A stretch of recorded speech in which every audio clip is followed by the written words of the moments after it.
Hallelujah. ನಮ್ಮ ಕರ್ತನಾದ ಯೇಸುಕ್ರಿಸ್ತನ ನಾಮದಲ್ಲಿ ನಿಮ್ಮೆಲ್ಲರಿಗೂ ಶುಭಗಳನ್ನು ತಿಳಿಯಪಡಿಸುತ್ತಾ ಮತ್ತೊಂದು ಅನುದಿನದ ಧ್ಯಾನಕ್ಕೋಸ್ಕರ ಸಿದ್ಧರಾಗಿದ್ದೀರಾ? ಬನ್ನಿರಿ, ದೇವರ ವಾಕ್ಯ ಧ್ಯಾನಿಸೋಣ ಎಂಬುದಾಗಿ ಆಹ್ವಾನಿಸುತ್ತಾ ಕರ್ತನ ಸನ್ನಿಧಿಯಲ್ಲಿ ಆತನ ವಾಕ್ಯವನ್ನು ನಾವು ಧ್ಯಾನಿಸೋಣ. ಬನ್ನಿ, ಚಿಕ್ಕ ಪ್ರಾರ್ಥನೆಯಿಂದ ಪ್ರಾರಂಭಿಸೋಣ. ಪರಿಶುದ್ಧ ದೇವರೇ, ನಿಮಗೆ ವಂದನೆಗಳು.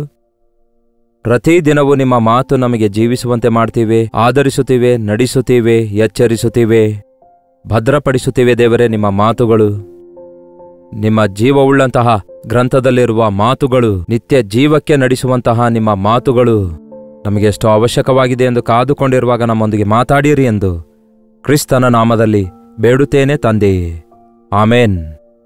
ದೇವರಿಗೆ ಸ್ತೋತ್ರ. ಹೇಗಿದ್ದೀರಿ ಪ್ರಿಯರೇ? ಕಳೆದ ರಾತ್ರಿ ಚೆನ್ನಾಗಿ ಸುಖವಾಗಿ ನಿದ್ರೆ ಮಾಡಿದ್ದೀರಾ? ನಮಗಿದು ರಾತ್ರಿ ಅಲ್ಲ ಬ್ರದರ್, ಹಗಲು ಅನ್ನುತ್ತೀರಾ. ಹೋಗ್ಲಿ, ಯಾವುದೋ ಒಂದು ಸಮಯವಲ್ಲವೋ, ಈಗ ತಾನೇ ನಿದ್ರೆ ಮಾಡಲು ಹೋಗ್ತಿದ್ದೇವೆ ಅನ್ನುತ್ತೀರಾ. ಆಯ್ತು, ಸರಿ.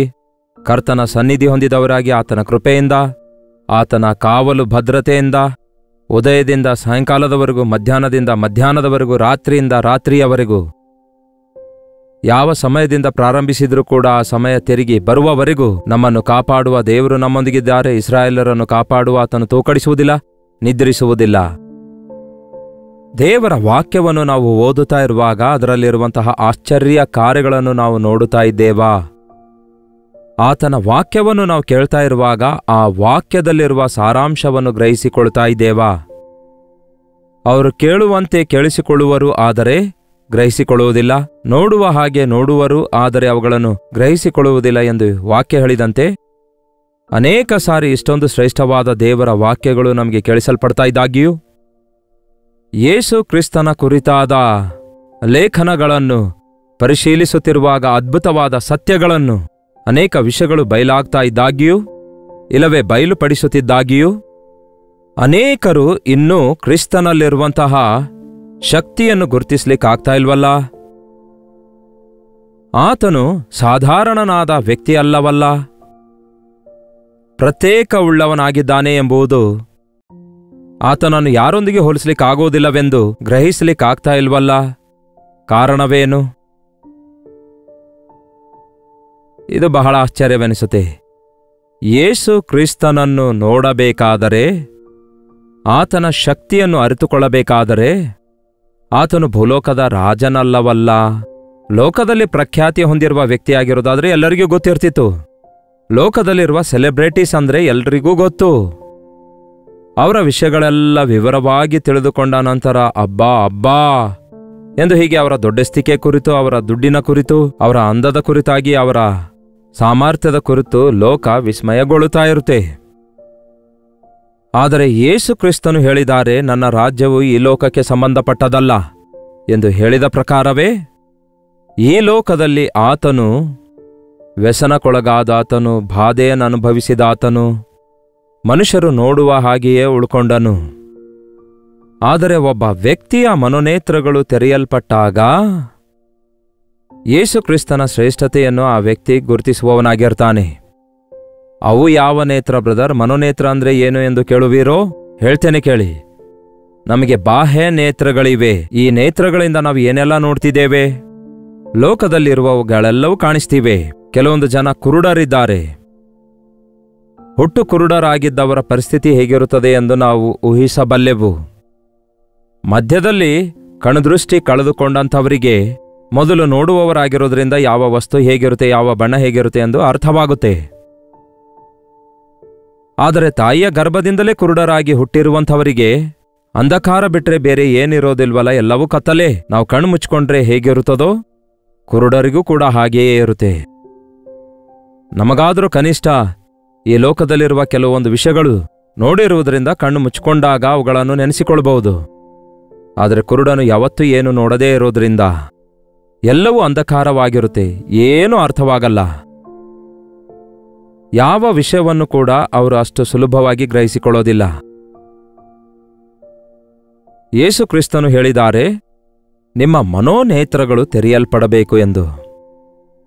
ಯಾವ ರೀತಿ ಬಾಹ್ಯ ನೇತ್ರಗಳಿಲ್ಲದವನು ಏನನ್ನು ಗುರುತಿಸಲಾರದೆ, ಆನಂದಿಸಲಾರದೆ ಹೇಗೆ ಸಂತೋಷಿಸುವುದಿಲ್ಲವೋ, ಯಾವುದು ಏನಾಗಿದೆ ಎಂದು ಹೇಗೆ ತಿಳಿದುಕೊಳ್ಳುವುದಿಲ್ಲವೋ, ಹಾಗೆಯೇ ಮನೋನೇತ್ರ ತೆರೆಯಲ್ಪಡದೆ ಕುರುಡನಾಗಿ ಅಂಧಕಾರದಲ್ಲಿರುವಂಥವನು ಕೂಡ ಆತ್ಮಿಕ ಕಣ್ಣು ಮುಚ್ಚಿರುವಾಗ ಅವನಿಗೆ ಯಾವ ಆಧ್ಯಾತ್ಮಿಕ ವಿಷಯಗಳು ಅರ್ಥವಾಗುವುದಿಲ್ಲ. ಅಂಥವನಿಗೆ ಆತ್ಮ ಸ್ವರೂಪನಾಗಿರುವ ಕ್ರಿಸ್ತನ ಶ್ರೇಷ್ಠತೆ, ಆತನ ಸೌಂದರ್ಯ ಅರ್ಥವಾಗಲ್ಲ. ಅಂಥವರು ಅಕ್ಷರಗಳನ್ನು ಓದುತ್ತಾರೆ ಬೈಬಲ್ನಲ್ಲಿರೋದು, ಆದರೆ ಅದರೊಳಗೆ ಇರುವಂತಹ ಅರ್ಥವನ್ನು, ಅದರಲ್ಲಿರುವಂತಹ ಸತ್ಯವನ್ನು ಅವರು ಗ್ರಹಿಸಿಕೊಳ್ಳೋದಿಲ್ಲ. ಅದಕ್ಕೆ ದಾವೀದನು ಪ್ರಾರ್ಥಿಸುತ್ತಾ ಇದ್ದ, ದೇವರೇ, ನಿನ್ನ ಧರ್ಮಶಾಸ್ತ್ರದ ಆಶ್ಚರ್ಯ ಕಾರ್ಯಗಳನ್ನು ನೋಡುವ ಹಾಗೆ ನನ್ನ ಕಣ್ಣುಗಳನ್ನು ತೆರೆಯಿರಿ. ನಮ್ಮ ಈ ಕಣ್ಣುಗಳು ತೆರೆದೇ ಇರ್ತವೆ. ಬಾಹ್ಯ ನೇತ್ರಗಳಲ್ಲ, ಅಂದರೆ ಮನೋನೇತ್ರಗಳು ತೆರೆಯಲ್ಪಟ್ಟಾಗ ಆಧ್ಯಾತ್ಮಿಕ ಸತ್ಯಗಳನ್ನು ನಾವು ಅರಿತುಕೊಳ್ಳುವವರಾಗಿರ್ತೇವೆ. ಕೊರಿಂಥದವರಿಗೆ ಬರೆದ 2ನೇ ಪತ್ರಿಕೆ 4ನೇ ಅಧ್ಯಾಯ 4ನೇ ವಚನ ಹೇಳುತ್ತೆ, ದೇವರ ಪ್ರತಿರೂಪವಾಗಿರುವ ಕ್ರಿಸ್ತನ ಪ್ರಭಾವವನ್ನು ತೋರಿಸುವ ಸುವಾರ್ತೆಯ ಪ್ರಕಾಶವು ಅವರಿಗೆ ಉದಯವಾಗಬಾರದೆಂದು ಈ ಪ್ರಪಂಚದ ದೇವರು ನಂಬಿಕೆಯಿಲ್ಲದಂಥವರ ಮನಸ್ಸನ್ನು ಮಂಕು ಮಾಡಿದನು, ಇಲ್ಲವೇ ಕುರುಡು ಮಾಡಿದನು. ಏನಂತೆ? ದೇವರ ಪ್ರತಿರೂಪವಾಗಿರುವ ಕ್ರಿಸ್ತನ ಪ್ರಭಾವವನ್ನು ತೋರ್ಪಡಿಸುವ ಸುವಾರ್ತೆಯ ಪ್ರಕಾಶವು ಅವರಿಗೆ ಉದಯವಾಗಬಾರದು ಎಂದು ಈ ಪ್ರಪಂಚದ ದೇವರು, ಯಾರದು ಈ ಪ್ರಪಂಚದ ದೇವರು? ಇಹಲೋಕಾಧಿಕಾರಿ ಎಂದು ಕರೆಯಲ್ಪಡುತ್ತಿರುವ ಅಪವಾದಿಯೇ, ಸೈತಾನನೇ ಆಗಿದ್ದಾನೆ. ಯಾರು ಕೊಟ್ಟಿದ್ದಾರೆ ಅವನಿಗೆ ಆ ಅಧಿಕಾರ ಎನ್ನುವುದಾದರೆ ಮಾನವನೇ. ದೇವರು ಈ ಮಾನವನಿಗೆ ಕೊಟ್ಟ ಅಧಿಕಾರವನ್ನು ಮಾನವನು ಸೈತಾನನಿಗೆ ಒಪ್ಪಿಸಿಕೊಟ್ಟ. ಆದಾಮ ಹವ್ವ ಅವರು ಸೈತಾನನ ಮಾತಿಗೆ ಒಳಗಾಗಿ, ವಿಧೇಯರಾಗಿ, ಅಧೀನರಾಗಿ ತಮಗಿರುವ ಸರ್ವಸ್ವವನ್ನೆಲ್ಲ ಸೈತಾನನ ವಶ ಮಾಡಿಕೊಡ್ತಾರೆ. ಅಂದಿನಿಂದ ಇಹಲೋಕಾಧಿಕಾರಿಯಾಗಿರುವ ಸೈತಾನನು ದೇವ ಸ್ವರೂಪದಲ್ಲಿ ದೇವರ ಪ್ರತಿರೂಪವಾಗಿ ಉಂಟುಮಾಡಲ್ಪಟ್ಟ ನಮ್ಮನ್ನು ಯೇಸುವಿನ ಕಡೆಗೆ ನೋಡಲಾರದಂತೆ, ಆತನಲ್ಲಿರುವ ಪ್ರಕಾಶವನ್ನು ಗುರುತಿಸಲಾರದಂತೆ, ಆತನ ಶ್ರೇಷ್ಠತೆಯನ್ನು ಅರಿತುಕೊಳ್ಳಲಾರದಂತೆ ನಮ್ಮ ಮನೋನೇತ್ರಗಳನ್ನು ಕುರುಡು ಮಾಡ್ತಿದ್ದಾನೆ, ಮಂಕು ಮಾಡ್ತಿದ್ದಾನೆ. ಎಷ್ಟರ ಮಟ್ಟಿಗೆ ಯೇಸುವನ್ನು ಈ ದಿನದಲ್ಲಿ ಮನುಷ್ಯರು ದೂಷಿಸ್ತಾರೆ ನೋಡಿ. ಆತನಿದ್ದಾಗಲೂ ದೂಷಿಸಿದ್ರು, ಈಗಲೂ ದೂಷಿಸುತ್ತಾರೆ. ಆತನನ್ನು ಅರಿಯದೇ ಇರುವವರು, ಆತನ ಶಕ್ತಿಯನ್ನು ಅರಿಯದೇ ಇರುವವರು, ಆತನ ಮಹಿಮೆಯನ್ನು ನೋಡದೇ ಇರುವವರು, ಆತನನ್ನು ಮಾನವನನ್ನಾಗಿಯೇ ನೋಡಿದವರಿಗೆ ಏನನ್ಸುತ್ತೆ ಹೇಳಿ? ಅಯ್ಯೋ, ಅತ್ಯುನ್ನತನಾದ ದೇವರ ಶ್ರೇಷ್ಠತೆಯನ್ನು, ಸರ್ವಾಧಿಕಾರಿಯಾಗಿರುವ ದೇವರ ಶ್ರೇಷ್ಠತೆಯನ್ನು, ಮರಣವನ್ನು ಜಯಿಸಿ ಪುನರುತ್ಥಾನ ಹೊಂದಿರುವಂತಹ ಯೇಸುವನ್ನು ಗುರುತಿಸಿದ ದಿನವೇ ನಾವು ಆತನ ಮುಂದೆ ಸಾಷ್ಟಾಂಗವಾಗಿ ಅಡ್ಡಬಿದ್ದು ಆರಾಧಿಸ್ತೇವೆ. ಸೈತಾನನು ಅನೇಕರ ಮನೋನೇತ್ರಗಳನ್ನು ಕುರುಡು ಮಾಡಿಬಿಟ್ಟಿದ್ದಾನೆ. ಕುರುಡುತನ ಅಂದರೆ ಈ ಮನೋನೇತ್ರಗಳು ಮುಚ್ಚಲ್ಪಟ್ಟಾಗ, ನಮ್ಮ ಬಾಹ್ಯ ನೇತ್ರಗಳು ಮುಚ್ಚಲ್ಪಟ್ಟಾಗ ನಮ್ಮ ಮುಂದೆ ಏನಿದೆ ಎಂದು ಗೊತ್ತಾಗೋದಿಲ್ವಲ್ಲ. ನಾನಾ ವಿಧವಾದ ಚೆನ್ನಾಗಿ ಚಿತ್ರ ಬಿಡಿಸಿರುವಂತಹ ಒಂದು ಚಿತ್ರಪಟವನ್ನು ತಂದು ಆ ಚಿತ್ರಪಟವನ್ನು ಕುರುಡನ ಮುಂದೆ ಇಡೋದಾದ್ರೆ ಅದನ್ನು ಅವನು ನೋಡಬಲ್ಲನೋ, ಅದರಲ್ಲಿ ಪರವಶಿಸಬಲ್ಲನೋ, ಅದರಲ್ಲಿರುವ ಬಣ್ಣಗಳನ್ನು ಗುರುತಿಸಬಲ್ಲನೋ, ಅದರಲ್ಲಿರುವ ವಿಶೇಷತೆಗಳನ್ನು ಗ್ರಹಿಸಬಲ್ಲನೋ? ಇಲ್ಲ. ಹಾಗೆಯೇ ಬುದ್ಧಿ, ಜ್ಞಾನ, ಸರ್ವ ಸಂಪತ್ತು ಕ್ರಿಸ್ತನಲ್ಲಿ ಅಡಕವಾಗಿರುವ ಆ ಕ್ರಿಸ್ತನನ್ನು ಸಾಧಾರಣ ಮನುಷ್ಯರು ಅರಿತುಕೊಳ್ಳಲಿಕ್ಕಾಗ್ತಿಲ್ಲ. ನಮ್ಮ ಮನೋನೇತ್ರಗಳು ತೆರೆಯಲ್ಪಟ್ಟಾಗಲೇ ದೇವರು ಎಷ್ಟು ದೊಡ್ಡ ದೇವರೆಂದು ನಾವು ಅರಿತುಕೊಳ್ತೇವೆ. ಒಂದು ಕೆಂಬಣ್ಣದ ಸೇಬನ್ನು, ಒಂದು ದಾಳಿಂಬೆ ಹಣ್ಣನ್ನು ಒಂದು ಚಿಕ್ಕ ಮಗುವಿನ ಮುಂದೆ ಇಟ್ಟು ಏನ್ ಬೇಕು ತೆಗೆದುಕೋ ಅಂತ ಹೇಳಿದ್ರೆ ಆ ಮಗು ಏನ್ ತೆಗೆದುಕೊಳ್ಳುತ್ತೆ ಹೇಳಿ? ನೋಡಲು ಕೆಂಪಾಗಿರುವ ಆಪಲ್ ಹಣ್ಣನ್ನೇ ತೆಗೆದುಕೊಳ್ಳುತ್ತೆ. ಆದರೆ ದಾಳಿಂಬೆ ಹಣ್ಣು ಹೊರಗಡೆ ನೋಡಲು ಸರಿಯಾಗಿಲ್ಲದೇ ಇರಬಹುದು. ಅದನ್ನು ಒಡೆಯುವುದಾದರೆ ಎಷ್ಟೋ ಚೆನ್ನಾಗಿರುವ ಆ ದಾಳಿಂಬೆಯ ಬೀಜಗಳು ಫಳಫಳ ಅಂತ ಹೊಳೆಯುತ್ತಾ, ಹುಳಿ ಹುಳಿ, ಸಿಹಿ ಸಿಹಿ, ಎಷ್ಟೋ ರುಚಿಕರವಾಗಿ, ಅದು ಆರೋಗ್ಯಕ್ಕೆ ಎಷ್ಟೋ ಒಳ್ಳೆಯದೆಂದು ಹೇಳ್ತಾರಲ್ಲವೇ? ಹಾಗೆ ಕ್ರಿಸ್ತನು ಎಲ್ಲರಿಗೂ ಕಾಣಿಸಿಕೊಳ್ತಾ ಇಲ್ಲ. ಆತನ ಮಹಿಮೆ, ಆತನ ರುಚಿ, ಆತನ ಶ್ರೇಷ್ಠತೆ. ಅದಕ್ಕೆ ಹೋನು ಒಳ್ಳೆಯವನೆಂದು ರುಚಿ ನೋಡಿ ತಿಳ್ಕೊಳ್ಳಿರಿ ಎಂದು ವಾಕ್ಯ ಹೇಳುತ್ತೆ. ಒಂದು ಸಾರಿ ಆತನ ಪ್ರೀತಿಯನ್ನು ರುಚಿ ನೋಡುವುದಾದರೆ ಇತರ ಪ್ರೀತಿಗಳೆಲ್ಲ ನಮಗೆ ಸಪ್ಪಗಾಗ್ಬಿಡುತ್ತವೆ. ಒಂದು ಸಾರಿ ಆತನ ಮಹಿಮೆಯನ್ನು ನಾವು ಗುರುತಿಸುವುದಾದರೆ ಲೋಕದಲ್ಲಿ ಯಾವ ವೈಭವಗಳು, ಯಾವ ಆಡಂಬರಗಳು ನಮ್ಮನ್ನು ಆಕರ್ಷಿಸೋದಿಲ್ಲ. ಕ್ರಿಸ್ತನನ್ನು ನೋಡುವ ಹಾಗೆ ದೇವರೇ, ನನ್ನ ಮನೋನೇತ್ರಗಳನ್ನು ಬೆಳಗಿಸಿರಿ ಎಂದು ನೀವು ಬೇಡುವುದಾದರೆ ನನ್ನ ಕಣ್ಣನ್ನು ತೆರೆಯಿರಯ್ಯ. ಭಿಕ್ಷೆಗಾರನು ದಾರಿಯ ಮಗ್ಗಲಲ್ಲಿ ಕೂತುಕೊಳ್ಳುತ್ತಾನೆ. ದಾವಿದ ಕುಮಾರನೇ ಕರುಣಿಸು ಎಂದು ಕೂಗಿಕೊಂಡಾಗ ಯೇಸು ನಿಂತು ನಿನಗೇನ್ ಬೇಕು ಅಂದಾಗ, ಸ್ವಾಮಿ ನಾನು ನಿನ್ನನ್ನು ನೋಡಬೇಕು ಅನ್ನುತ್ತಾನೆ ಅಷ್ಟೇ. ಕುರುಡಾಗಿರುವ ಕಣ್ಣುಗಳ ಮೇಲೆ ಯೇಸು ಕೈಯಿಟ್ಟಾಗ ಅವನು ತಕ್ಷಣವೇ ದೃಷ್ಟಿ ಹೊಂದಿಕೊಳ್ತಾನೆ. ಮತ್ತೆ ತಿರುಗಿ ಭಿಕ್ಷೆ ಬೇಡಲು ಹೋಗಲಿಲ್ಲ. ಯೇಸುವನ್ನು ಹಿಂಬಾಲಿಸುತ್ತಾ ಮುಂದಕ್ಕೆ ಸಾಗಿದನೆಂದು ಬೈಬಲ್ನಲ್ಲಿ ನೋಡ್ತೇವೆ. ಹಾಗೆಯೇ ಒಂದೇ ಒಂದು ಸಾರಿ ಕರ್ತನ ಸ್ಪರ್ಶವನ್ನೇನಾದರೂ ಹೊಂದಿಕೊಳ್ಳೋದಾದ್ರೆ ರಿಯಾಲಿಟಿ ಏನೆಂದು ನಮಗೆ ಅರ್ಥವಾಗುತ್ತೆ.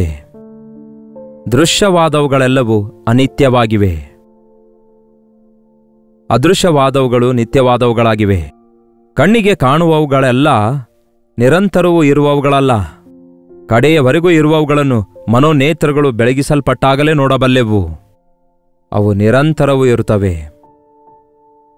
ನಮ್ಮ ಮನೋನೇತ್ರಗಳು ಬೆಳಗಿಸಲ್ಪಟ್ಟಾಗಲೇ ಪುನರುತ್ಥಾನನಾದ ಕ್ರಿಸ್ತನನ್ನು, ಸಿಂಹಾಸನಾಸೀನರೂಢನಾದ ಕರ್ತನನ್ನು ಕೋಟ್ಯಾಂತರ ದೂತರೊಂದಿಗೆ ಪರಿಶುದ್ಧನು ಪರಿಶುದ್ಧನು ಪರಿಶುದ್ಧನು ಎಂದು ಆರಾಧಿಸಲ್ಪಡುತ್ತಿರುವ ಆ ಪರಲೋಕ ಅನುಭವ ನಾವು ಹೊಂದಿಕೊಳ್ಳಬಲ್ಲೆವು. ಕರ್ತನೇ, ನನ್ನ ಮನೋನೇತ್ರ ಬೆಳಗಿಸುವೀರಾ? ನಿಮ್ಮನ್ನು ನೋಡುವ ಕಣ್ಣು ನನಗೆ ದಯಪಾಲಿಸುವೀರಾ ಎಂಬುದಾಗಿ ಯಾವತ್ತಾದರೂ ನೀವು ಪ್ರಾರ್ಥಿಸಿದ್ದೀರಾ? ಪ್ರತಿಯೊಂದು ಲೌಕಿಕವಾಗಿಯೇ ಒಂದು ಡಿಸಿಷನ್ ತೆಗೆದುಕೊಳ್ತಿದ್ದೀರಿ. ಆದರೆ ಲೋಕದಲ್ಲಿ ಅಂದವಾಗಿ ಆಕರ್ಷಣೆಯುಳ್ಳದಾಗಿ ಯಾವುದು ಕಾಣಿಸ್ತದೋ ಅದನ್ನೇ ಚೂಸ್ ಮಾಡಿಕೊಳ್ಳುವ ಪ್ರಯತ್ನ ಮಾಡ್ತಿದ್ದೀರೇ ಹೊರತು ಅವುಗಳಿಗಿಂತಲೂ ಶ್ರೇಷ್ಠವಾದ ಕಣ್ಣಿಗೆ ಕಾಣದಿರುವ, ಕಿವಿಗೆ ಕೇಳದಿರುವ, ಹೃದಯಕ್ಕೆ ಗೋಚರವಾಗದಿರುವ ಎಷ್ಟೋ ಕಾರ್ಯಗಳನ್ನು ತನ್ನನ್ನು ಪ್ರೀತಿಸಿದವರಿಗೆ ದೇವರು ಸಿದ್ಧ ಮಾಡಿಟ್ಟಿದ್ದಾರೆಂದು ಗುರುತಿಸಿ, ದೇವರೇ ನಿಮ್ಮ ಅದ್ಭುತ ಆಶ್ಚರ್ಯ ಕಾರ್ಯಗಳನ್ನು ನಮ್ಮ ವಿಷಯದಲ್ಲಿ ನೆರವೇರಿಸಿರಿ ಎಂದು ಪ್ರಾರ್ಥಿಸುವುದಾದರೆ ಅದ್ಭುತಗಳನ್ನು ನಮ್ಮ ಜೀವಿತದಲ್ಲಿ ನೋಡಬಲ್ಲೆವು. ನಾವಿಲ್ಲೇ ಇದ್ದುಕೊಂಡು ನೋಡಿ ಇದೇ ಸಾಕಂದುಕೊಳ್ತಿದ್ದೇವೆ. ಆದರೆ ದೇವರು ನಿಮ್ಮ ಕುರಿತಾಗಿ ಎಷ್ಟೋ ದೊಡ್ಡ ಆಲೋಚನೆಯುಳ್ಳವರಾಗಿದ್ದಾರೆ. ಮತ್ತೆ 100 ವರ್ಷಗಳ ನಂತರ ಏನಾಗುತ್ತದೋ ನಮಗೆ ಗೊತ್ತಿಲ್ಲ. ಆದರೆ ಶಾಶ್ವತವಾದ ಪರಲೋಕ ರಾಜ್ಯದಲ್ಲಿ ನೀವು ನಾನು ಇರಬೇಕಾದ್ರೆ ಯೇಸು ಕ್ರಿಸ್ತನು ಈ ಲೋಕಕ್ಕೆ ಬಂದು ತನ್ನ ಪ್ರಾಣವನ್ನೇ ಅರ್ಪಿಸಿಕೊಟ್ಟಿದ್ದಾರೆ. ದಿನಾಲೂ ಅನುದಿನ ಧ್ಯಾನ ಕೇಳ್ತಾ ಇದ್ದೀರಿ, ಆಧ್ಯಾತ್ಮಿಕ ಸತ್ಯಗಳನ್ನು ಗ್ರಹಿಸಿಕೊಳ್ತಾ ಇದ್ದೀರಿ. ಪ್ರತಿದಿನ ಮುತ್ತಿನಂತಹ ಮಾತುಗಳನ್ನು ನೀವು ಕೇಳುತ್ತಾ ಇರುವಾಗ ಅವುಗಳನ್ನು ಹೃದಯದಲ್ಲಿ ಭದ್ರಪಡಿಸಿಕೊಳ್ತಾ ಇದ್ದೀರಾ? ಕೆಲವು ಸಾರಿ ಕೆಲವು ವಿಷಯಗಳು ತಕ್ಷಣವೇ ನಮ್ಗೆ ಅರ್ಥವಾಗದೇ ಇರಬಹುದು. ಒಮ್ಮೆ ಒಂದು ಕಾಲದಲ್ಲಿ ಒಂದು ವರ್ಡ್ ನಮ್ಗೆ ಅರ್ಥ ಆಗದಿದ್ದರೆ ಡಿಕ್ಷನರಿ ನೋಡ್ತಾ ಇದ್ದೆವು. ಆದರೆ ಈಗ ಎಲ್ಲರೂ ಗೂಗಲ್ ಹುಡುಕುತ್ತಿದ್ದಾರೆ. You will get the pronunciation, you will get the meaning. ಅದೇ ರೀತಿಯಾಗಿ ದೇವರು ಹೇಳಿರುವುದು ನಮಗೆ ಅರ್ಥವಾಗದೇ ಇರುವುದಾದರೆ ಇನ್ನೊಂದು ಡಿಕ್ಷನರಿ ಬೇಕಾಗಿಲ್ಲ, ಮತ್ತೆ ಬೈಬಲೇ ಬೇಕು. ಮೊಳಕಾಲೂರಿ ಪ್ರಾರ್ಥಿಸಿರಿ, ದೇವರೇ ನನ್ನೊಂದಿಗೆ ಮಾತಾಡಿರಿ ಸತ್ಯದೊಳಗಿಂದ ಎಂದು ಪ್ರಾರ್ಥಿಸಿ ನೋಡಿ. ಅದ್ಭುತವಾಗಿ ಆತನ ಶ್ರೇಷ್ಠವಾದ ಆಲೋಚನೆಗಳನ್ನು ನೀವು ಗ್ರಹಿಸಿಕೊಳ್ತೀರಿ. ಆನಂದದಿಂದ ನೀವು ಕುಣಿದಾಡುತ್ತೀರಿ, ಉಲ್ಲಾಸದಿಂದ ನಾಟ್ಯವಾಡುತ್ತೀರಿ. ಯೇಸುವಿನ ಮಾತುಗಳು ಜೀವದ ಬುಗ್ಗೆಯಾಗಿವೆ. ಆತನು ನಮಗಾಗಿ ಸಿದ್ಧ ಮಾಡಿಟ್ಟಿರುವುದು ಈ ಲೋಕದಲ್ಲಿರುವಂತಹ ಮನೆಗಳು, ಹೊಲಗಳು ಅಲ್ಲ ಪ್ರಿಯರೇ.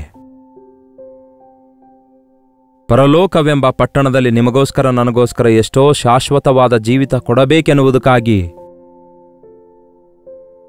ಆತನು ಈ ಲೋಕಕ್ಕೆ ಇಳಿದು ಬಂದು ಯಜ್ಞವಾಗಿ ತನ್ನ ಪ್ರಾಣವನ್ನೇ ಅರ್ಪಿಸಿ, ನಾನಿರುವ ಸ್ಥಳದಲ್ಲಿ ನೀವು ಇರುವ ಹಾಗೆ ಮತ್ತೆ ತಿರುಗಿ ಬಂದು ನಿಮ್ಮನ್ನು ಕರೆದೊಯ್ತೇನೆಂದು ಹೇಳಿದ ಯೇಸು ಅತ್ಯಂತ ಬೇಗನೆ ಬರಲಿಕ್ಕಿದ್ದಾರೆ. ಹಾಗಾಗಿ ಕರ್ತನಲ್ಲಿ ಆನಂದಿಸೋಣ. ನಮ್ಮ ಕಣ್ಣುಗಳು ತೆರೆಯಲ್ಪಡುವ ಹಾಗೆ ಮೇಲಿಂದ ಮೇಲೆ ಕರ್ತನ ಸನ್ನಿಧಿಯಲ್ಲಿ ಪ್ರಾರ್ಥಿಸೋಣ. ಪ್ರಾರ್ಥನೆ. ಪರಿಶುದ್ಧ ದೇವರೇ, ಪ್ರೀತಿಯುಳ್ಳ ತಂದೆಯೇ, ನಿಜವಾಗ್ಲೂ ಆಧ್ಯಾತ್ಮಿಕ ವಿಷಯಗಳನ್ನು ಗ್ರಹಿಸಿಕೊಳ್ಳಬಲ್ಲಂತಹ ಮನೋನೇತ್ರಗಳು ತೆರೆಯಲ್ಪಟ್ಟು ಆಶ್ಚರ್ಯಕರವಾದ ಸಂಗತಿಗಳನ್ನು ತಿಳಿದುಕೊಳ್ಳಬಲ್ಲಂತಹ ದೃಷ್ಟಿಯನ್ನು ನಮಗೆ ದಯಪಾಲಿಸಿರಿ ದೇವರೇ.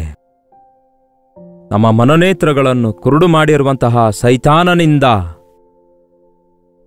ಬಿಡಿಸಿ ನಮ್ಮ ಕಣ್ಣನ್ನು ತೆರೆಯಿರಿ. ಅವನು ನಮ್ಮನ್ನು ಮೋಸಗೊಳಿಸುತ್ತಾ ನಮ್ಮನ್ನು ಇಷ್ಟು ದಿನ ಆತಂಕಪಡಿಸುವ ಸೈತಾನನ ಕಾರ್ಯಗಳಿಗೆ ಒಳಗಾಗದೆ, ಅಲ್ಪಕಾಲ ಪಾಪ ಭೋಗಗಳಿಗೆ ಒಳಗಾಗದಂತೆ, ತಾತ್ಕಾಲಿಕವಾದ ಸಂತೋಷಗಳಿಗೆ ತವಕ ಪಡದಂತೆ, ನಿರಂತರವಾಗಿರುವಂತಹ ಶಾಶ್ವತವಾದ ಜೀವಿತಕ್ಕೋಸ್ಕರ,